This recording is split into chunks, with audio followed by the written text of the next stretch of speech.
icupa naryo ni icupa ridasanzwe, ni icupa rigizwe n'umutobe, ririmo umutobe bita meilleur jus de la nature. Ego nukuvuga ngo ni umutobe mwiza wo mu byaremwe canke se wo mu bimera. Ego mu bisanzwe ifise n'indi tazirano mutari mwabonye, bataziriye ngo igiti cy'ubugingo. Ego bivanye n'ibyo uwo mutobe hinguwemo.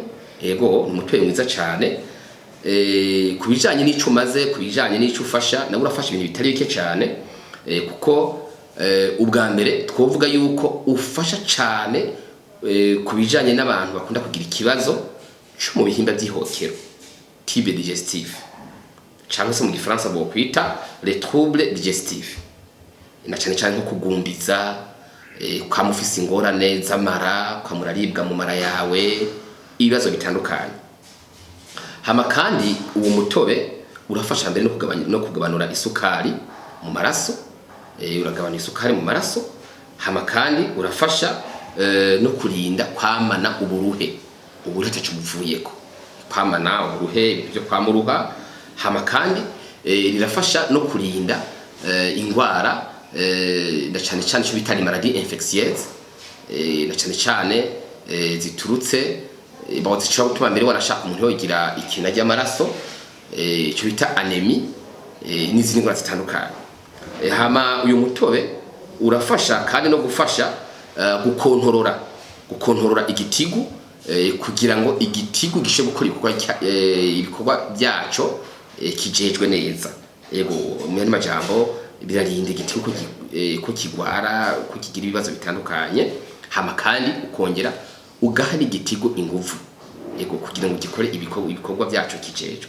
Ahanini ku batabizi, burya igitigu ni ikintu gikomeye cyane, kimeze nka kujya kwa izine cyangwa se ihinguriro rijeje guhingura ibikoresho bikora mu gihugu cyangwa se muri societe zitandukanye. Kubera yuko igitigu, ibintu byose mubona twihereza, ibintu byose mubona umubiri ukora, akenshi bibanza guca mu gitigu cyacu. Iyo rero igitigu cyacu cyononekaye cyangwa se kigwaye, aba ari kibazo. Hari umuhinga umwe yavuze ngo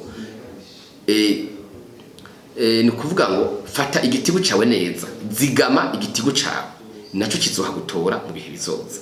Igitigu rero ni ikintu kidasanzwe. Iyo rero gifashwe neza, na cyane cyane wihereje uyu aka gatobe gakozwe mu bintu by'ibyangwa by'igitangaza byiza, kandi mu bintu by'imboga n'ibindi bintu nyene by'ivyatsi mugabo kama, gashobora kugufasha ibintu bitandukanye ku rugero rwiza cyane. Hama kandi aka gatobe karafasha no gufasha ku bantu bagwaye umutima, gutuma imitsi yacu ikora neza, amaraso yacu atembera mu mitsi neza. Hama kandi kakarinda n'ingwara bita les maladies cardiovasculaires.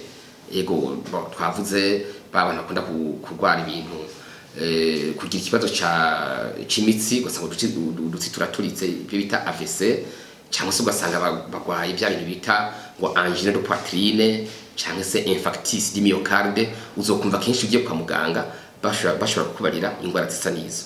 Ego kenshi rero uwo mutobe urashaka gufasha mu kubirinda igihe ukoresheje neza, kandi ku rugero rwiza. Hama kandi uwo mutobe urafasha no ku bantu bakunda kugira ingwara z'amaso. Ego ingwara z'amaso, kutabona neza, iyo kenshi ukihereje ingwara z'amaso zica zigenda zija ku ruhande kubera akagatobe. Hama kandi n'agatobe keza cyane umuntu yokwihereza kenshi ku bantu bakunda kugira ikibazo cyo mu gitanda, na cyane cyane no shira katuzo ku bagabo. Ego cyo bita mu gifaransa impuissance sexuelle masculine. Akaribwa akoresheje rero gufasha cyane, na cyane cyane mbere n'igihe bishobora kuba byavuye ku bintu by'uruhagarara rwo mu bwonko, icyo bita origine psychologique.